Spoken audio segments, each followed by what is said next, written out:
দাদুর সম্মান প্রদত্ত অশ্বরোগের ওষুধ দেওয়া হয়। হ্যাঁ, এখানে রবিবার দিনই একমাত্র দেওয়া হয়, অন্য কোনো দিন দেওয়া হয় আচ্ছা না। আজ 300-400 বছর আগেকার কথা, 300-400 বছর আগেকার কথা। প্রতিষ্ঠার কথা কিছু বলা যাবে না। আচ্ছা, এই মন্দির কখন খোলা থাকে? সকাল 9টা থেকে 11টা পর্যন্ত পুজো হয়। আর সন্ধ্যের সময় সন্ধ্যা আরতি হয়? সন্ধ্যা আরতি কিছু হয় না এই মন্দিরে, সন্ধ্যা আরতি হয় না, ঘন্টা বাজে না। হ্যাঁ, কোনো কিছু হয় না, আরতি হয় না। কারণ এটা পূর্বপুরুষ থেকে পরম্পরা। হ্যালো বন্ধুরা, welcome back to my channel রিমাস creation. আমি তোমাদের রিমা। এখন আমি চলে এসেছি তালি স্টেশনে, আর এখন আমি যাচ্ছি সিদ্ধেশ্বরী মায়ের মন্দিরে। তোমরা সকলেই জানো সিদ্ধেশ্বরী মা। তালি স্টেশন থেকে নামার পরই ঢুকতে না ঢুকতেই আমাদের চোখের সামনে পড়লো একটা বজরংবলীর মূর্তি, আর পাশে ছিল একটা রামচন্দ্রের ফটো। মন্দিরটার গেটটা কিন্তু বন্ধ ছিল, কারণ সকালেই পুজো কিন্তু হয়ে গেছে। তালিতে আসার পরই আমরা স্টেশনের সামনে দেখতে পেলাম এটা হনুমানজির মন্দির।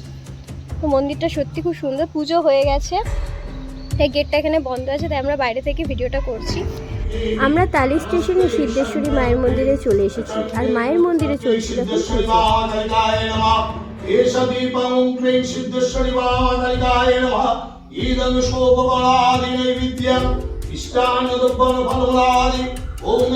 সিদ্ধেশ্বরী মা কিন্তু আমরা সকলেই জানি খুব জাগ্রত একটি কালী মা।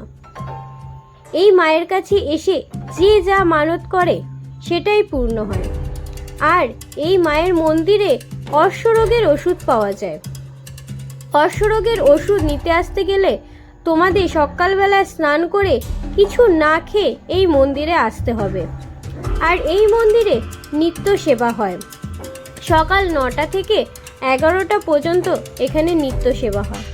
প্রায় 300 থেকে 400 বছরের পুরনো কিন্তু এই মন্দির। তোমরা সিদ্ধেশ্বরী মন্দিরে আসবে কি করে, তোমাদের ঠিকানাটা আরেকবার বলে দিই। বর্ধমান স্টেশন থেকে যারা আসবে তারা তালি স্টেশনে ট্রেন ধরবে। তালিতে নামার পর এখানে তোমরা টোটো পেয়ে যাবে। টোটোতে ভাড়া নেওয়া হয় 10 টাকা। তারাই তোমাদের সিদ্ধেশ্বরী মায়ের মন্দিরে পৌঁছে দেবে।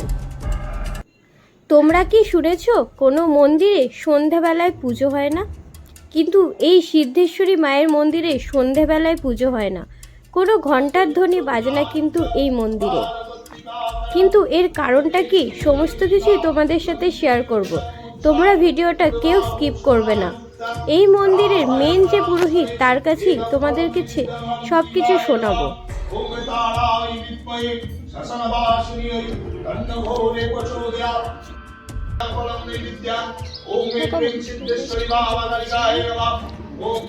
আজ 300-400 বছর আগেকার কথা, 300-400 বছর আগেকার কথা। প্রতিষ্ঠার কথা কিছু বলা যাবে না। আচ্ছা, এই মন্দির কখন খোলা থাকে?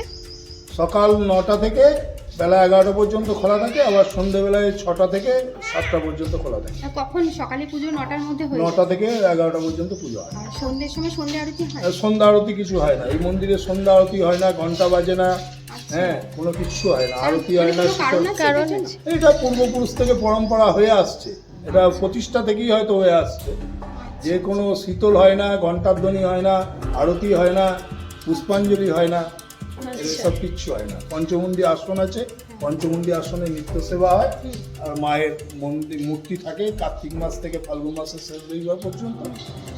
মায়ের মূর্তি চলে যায়, মায়ের ইয়েতে বেদিতে পুজো হয় পঞ্চমুণ্ডী আসনে, 12 মাস নিত্য সেবা। আচ্ছা, কার্তিক মাসে কি কালী পুজো হয়, সেই সময় থেকে পুজো হয়।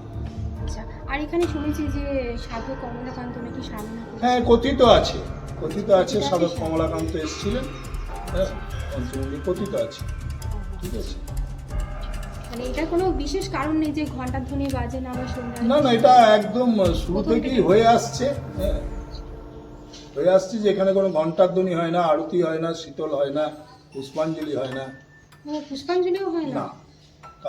মানে নর্মাল পুজো হয়? হ্যাঁ, অবশ্যই। দাদুর সম্মান প্রদত্ত অশ্বরোগের ওষুধ দেওয়া হয়। হ্যাঁ, এখানে রবিবার দিনই একমাত্র দেওয়া হয়, অন্য কোনো দিন দেওয়া হয়। আচ্ছা, রবিবার দিন দেওয়া হয় সকালে? সকালে রবিবার দিন 9টা থেকে 11টার মধ্যে আসতে হবে। কিছু আনতে হবে? কিছু আনতে হবে না, যার যা ক্ষমতা তাই নৈবেদ্য, ফল নৈবেদ্য যা দেবে, কোনো কিছু লাগে না এখানে। হ্যাঁ, আমরা একটা ওষুধ দেবো, পালন আছে, সেগুলো দেবো। মানে সেটা কি যারা ওষুধ নিতে আসবে তাদের কি বলে দেওয়া? এসব কিন্তু কোনো এই যে আমাকে একজন ফোন করে আমার বলছি পার্সেল করে দেবেন, হ্যাঁ, পার্সেল টার্সেল হয় না। সব জিনিস হয় না, ওসব বুঝুকি আমাদের কাছে নেই। যা আসতে হবে আমাকে আমরা করে ফোন দেবো, করে ওষুধ বলছে নিয়ে আসে। একটু ফুল পুষ্প চরণ আমি তো পার্সেল করা যাবে না। সেটাই। এইসব পার্সেল মায়ের কাছে আসুন, মায়ের কাছে মানুষ করুন, মায়ের কাছে মানসিক করুন। মা ঠিক সবাইকে, এত মায়ের ভক্ত কারণ কি, মায়ের কাছে তো তার উপকার পাচ্ছে বলে একদমই। এত ভক্ত। মানে একটা সময় এখানে তিল ধারণা থাকতে হবে, তো বাইরে সমস্ত বাইরে, মানে 60 ভাগ গ্রাম পাশাপাশি হলে 40 ভাগ বাইরে। তারা আসছে বাইরে থেকে, নিশ্চয়ই মায়ের কাছে এসে কিছু মহিমা আছে পাচ্ছে, মায়ের। কিছু পাচ্ছে। না, আমরাও শুনেছিলাম এই মন্দিরে অশ্বরোগের ওষুধ পাওয়া যায়। রোগের ওষুধ নিয়েই আমি বলেছিলাম বোধহয়, ওই জন্যই ফোনটা করছি। আচ্ছা, যখন ওষুধটা নিতে আসবে তখন কি স্নান টান করে হ্যাঁ, স্নান করে উপোস থেকে আসতে হবে, উপোস থেকে আসতে হবে? উপোস থাকতে হবে। মানে এমনি চাটা খেতে পারে, একটুখানি চা শরবত খেয়ে আসবে। হ্যাঁ। নির্জলা করে না? না, চা চা শরবত খেয়ে আসবে, সাত্বিক আচারে আগের দিন নিরামিষ খাবে, চা শরবত খেয়ে এখানে 9টার মধ্যে চলে আসবে, 9টা থেকে 11টার মধ্যে। একমাত্র রবিবার দিন ওই বাড়ি। অনেক মানুষ সেরে গেছে, বহু দূর দূরান্ত থেকে এসছে, অনেক মানুষ সেরে গেছে। এটা একদম মায়ের স্বপ্ন প্রদত্ত ওষুধ। আমার দাদুকে স্বপ্ন দিয়ে এই ওষুধটা দিয়েছে। আচ্ছা, আপনার দাদুকে? আমার দাদু, আমাদের পরিবার পরম্পরায় আমরা পুজো করি। আচ্ছা, আমার দাদু করেছিলেন, আমার জ্যাঠামশাই, আমার বাবা, আমার দাদা, পরিবার পরম্পরা। মানে আমাদের পরিবারের 150 বছর। 150 বছর। তাও এই মন্দিরটা কত বছরের? মন্দির মোটামুটি বলাই যায় না, তার 300 বছর তো করে বটেই। 300 বছরের অনেক। পরে এটা প্লাস্টার করে আরো এগুলো নতুন করে এই কমিটি করা হয়েছে। সব কমিটিরা এসছেন, তারা মানে এসে এগুলো, কমিটি প্রথম থেকেই ছিল এবং পরম্পরায় কমিটি এসছে। এখন গ্রামের লোক কমিটি থেকে প্রচুর উন্নতি হয়েছে গ্রামে। এগুলো সমস্ত চারি সাইডে গেট করে দেওয়া, ঘর করা। এই মন্দির মাটির ছিল, মাটির টিনের চাল ছিল, মাটির টিনের চাল ছিল। আগে শুনেছিলাম আমার দাদু জমানে খড়ের চাল ছিল, তারপর টিনের চাল হয়েছে, টিনের চাল থেকে মন্দিরটা তাও মন্দির হয়ে গেল আজকে 15 বছর। 15 বছর হয়ে গেছে। আর মূর্তি যখন রাখা হয় মানে 1 মাস মতো থাকে, ফাল্গুন না মাস না থেকে? না, মূর্তি তৈরি হয় লক্ষ্মী পুজোর পর দিন, মানে প্রথম মাটি পড়ে, তার আগে থেকে কিছু হবে না। লক্ষ্মী পুজোর পর দিন থেকে মাটি পড়ে, মানে কৃষ্ণপক্ষ পড়বে, যেটা পূর্ণিমা পড়ে গেল লক্ষ্মী পুজো, তারপর কৃষ্ণপক্ষতে মাটি পড়ে এবং পুজোর দিন রং হয়। পুজোর দিন? হয়ে যায় পুজোর দিনে রং, পুজোর দিনেই রং হবে, তার আগে কোনো পুজোর দিনই রং হবে। রাত্রেবেলায় মা বেদিতে উঠবে, মায়ের চোখ একদিনেই রং একদিনই রং হয় সবকিছু। তারপর মায়ের সাজ পরানো হবে, ওই যে সাজ, ডাক সাজ, মায়ের ডাক সাজ পরানো হবে, মায়ের গয়না পরানো হবে, তারপর মায়ের ঘটানা এসে